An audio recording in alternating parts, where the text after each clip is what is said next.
غلطی کرنے والے سے معافی مانگنے کے باوجود ناراض رہنا کیسا ہے؟ بنیادی اعتبار سے حکم تو یہ ہے کہ جس نے معافی مانگی اس کو معاف کر دیا جائے،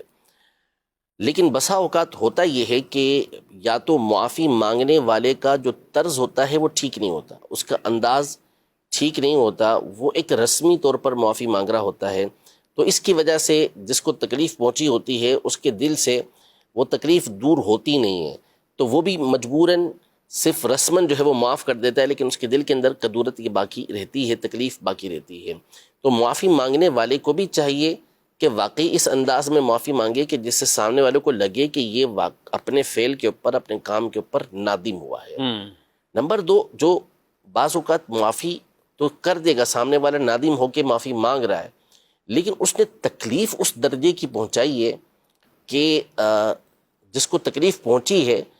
وہ معاف کر رہا ہے، جو اس کے بس کے اندر تھی، بس کی بات تھی اس کی، وہ جو کر سکتا تھا،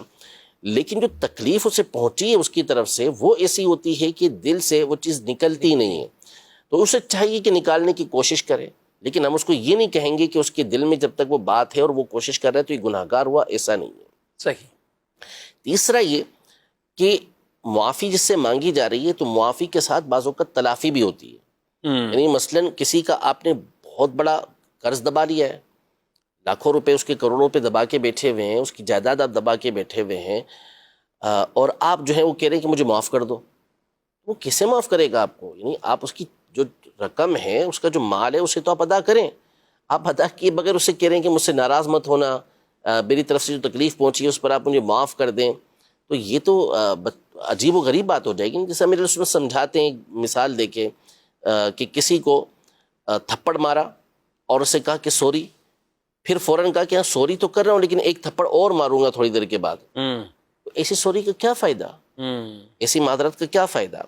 تو جس کے ساتھ ایسا سلوک کیا ہے آپ نے، جس کو تکلیف پہنچائی ہے، تو آپ اس کو پھر راضی کرنے کی بھی کوشش کریں، اور آپ نے اگر اس کا نقصان کیا ہوا ہے، اس کی کوئی چیز دبائی ہوئی ہے تو وہ اسے واپس کریں،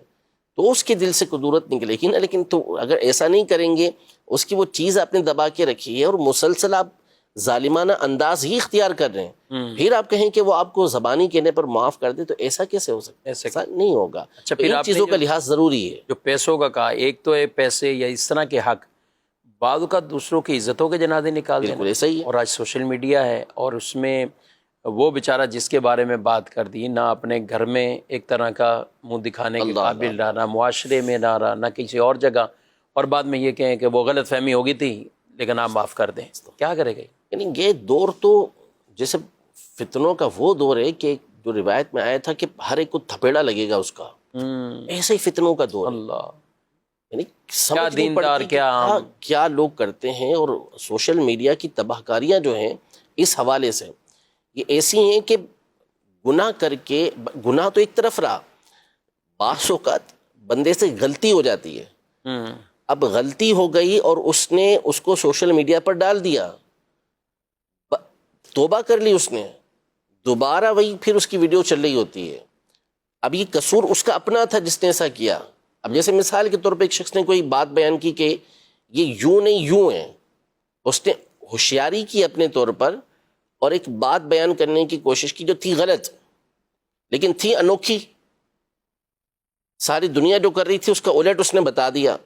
اب وہ پھیل گئی ہر طرف، اب اس کو توجہ دلائی کہ بھئی تم نے غلط کر دیا ہے، اس نے دوبارہ ویڈیو بنائی اور کہا کہ وہ مجھ سے غلطی ہو گئی تھی، تو اب اس نے غلطی ہو گئی، اس نے معافی مانگ لی، معذرت کر لی، لیکن نتیجہ کیا نکلے گا کہ اس کی پہلی والی ویڈیو جو ہے اس سال کے بعد گھوم کے آتی ہے کہ یہ پوچھیں گے کہ یہ کیا بیان کر رہے ہیں، تو اس کو بتایا جاتا ہے توبہ کر چکا ہے بندہ، اس سے رجوع کر چکا اس سے۔ تو اس لیے سوشل میڈیا پر کوئی چیز ڈالتے ہوئے اب ایک مرتبہ نہیں 100 مرتبہ سوچ لینا چاہیے اچھی طریقے سے کہ جو چیز آپ سوشل میڈیا پر وائرل کریں گے نا،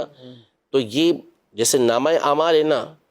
اس کی ایک مثال ہے ایک طرح سے ہمارے سامنے کہ یہ گناہ مٹتا نہیں ہے، اس میں سے چلتا ہی رہتا ہے، پھر چلتا ہی رہتا ہے، تو اس لیے لحاظ بہت کریں، اور پھر اس کے بعد دوسروں کی عزت کو سوشل میڈیا پر اچھالنا یہ بہت خطرناک عمل ہے، بہت خطرناک عمل ہے